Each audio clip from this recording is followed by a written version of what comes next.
Hi there, Sagittarius, and welcome back to Star-Lord's Tarot. This is your tarot forecast for the week of January the 11th through to the 17th. I went ahead, shuffled the cards, laid them all out. Let's see what's going on for Saggy. First up, we have the Six of Swords in the upright, followed then by Major Arcana, the Tower in reverse, followed then by Major Arcana, the Magician upright. And then we have the Seven of Cups in the upright, followed then by the Page of Cups in the upright. Okay, so I'm going to go ahead and interpret this read for you. First of all, Sag, for your overall energy, you have that of the Six of Swords in the upright position. Virgo also got this in the same position. Maybe you have a moon or a rising Virgo, or you could be involved with the Virgo. Whatever the situation is, the Six of Swords in the upright position is about moving on from difficulties of the past. It could be metaphorically moving on emotionally from the choppy waters of the past. For others of you, this could be about literally moving, or, like physically moving. Maybe you're moving homes, moving jobs, maybe offices, maybe you're moving across town, maybe you're moving or planning a move to another town or a country or something like that. But this is all about sort of leaving whatever doesn't work behind and moving on to a new energy. So that's your overall. Coming right in at the beginning of the week, we have Major Arcana, the Tower, in the reverse position. This is all about sidestepping what could have been a catastrophic event or situation.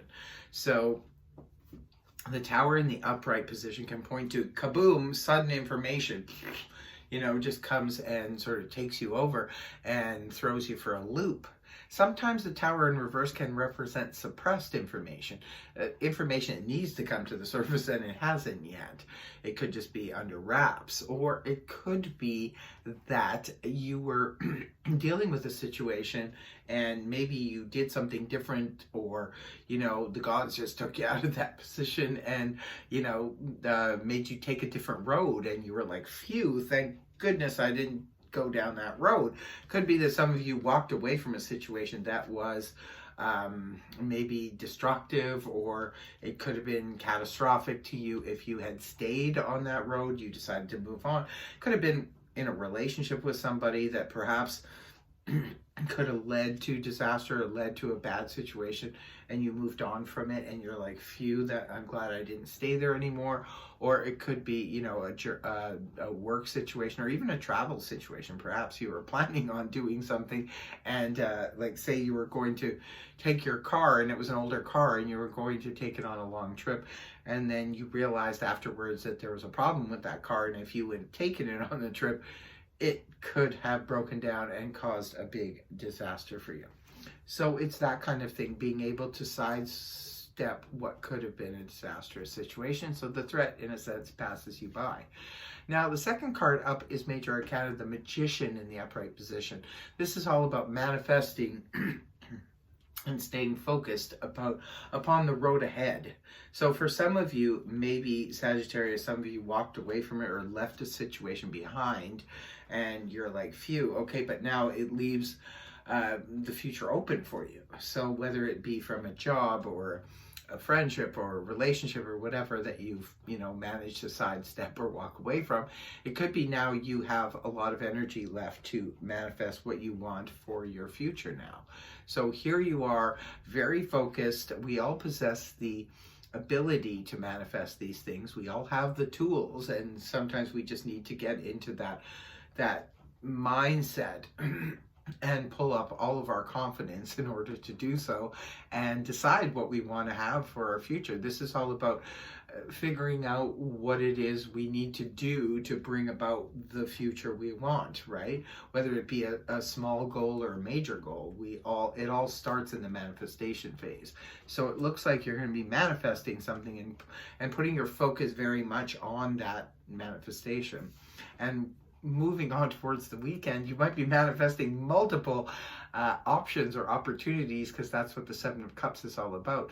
It's a little bit confusing energy. I always say with the Seven of Cups, you have to go through all of these options and opportunities with a fine-tooth comb, because they're not all viable or feasible, you know. So although it's better to have more options than none, it's still something you really have to sift through, whether it be, you know, job, career, relationship, what have you.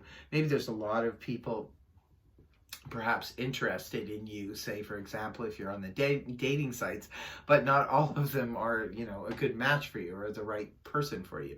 So you really have to go through it. It's confusing energy.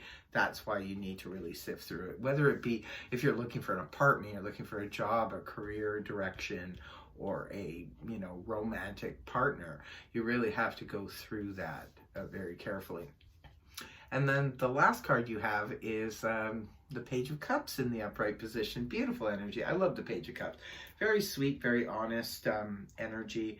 This is a court card, could be representing a person. If it's representing a person, it's water energy, that of Cancer, Scorpio, Pisces, Sun, Moon, or Rising, male or female.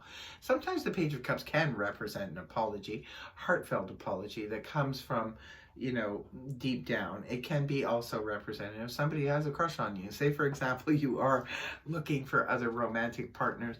It could be that this individual starts sending you sweet little love notes. This is somebody who maybe has a crush on you, Sag, and is sending you those cute little notes. It could be a very shy person. Sometimes the Page of Cups can represent, you know, someone who's really shy, but he's very honest in his emotional approach. It's you know, sincere.